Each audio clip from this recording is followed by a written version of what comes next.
If you're wondering what the quality of these trays are, I'm here to give it to you. They come in this box, so they're decently protected, and each one comes individually wrapped, which I hate. They're clear acrylic, which I find the most beautiful way to organize. But it actually has to be organized if you're using clear acrylic, because otherwise it looks really bad.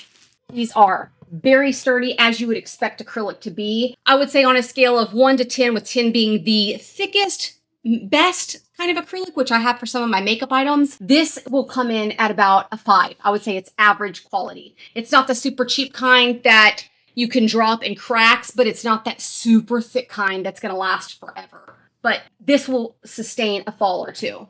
Let's put them all together. It's got a lip right here, so the tray goes right underneath of it, which also means that it'll slide. Nope, doesn't slide. Very secure. 1 second, I'll show you. I'm impressed. Wasn't expecting to be impressed. I just thought these would be average. These don't move. These don't slide like I thought they would. Obviously, you can pick them up and take them off, but they're actually quite sturdy.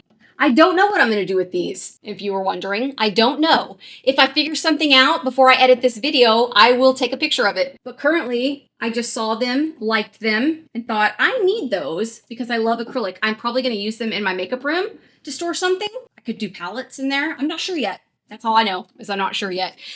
I'd like you to be a subscriber, I'm sure of that. I'll have these linked for you below in my description. It's an affiliate link, so if you buy something, I make a few little cents. And I need you to subscribe so I can get to 100 subscribers.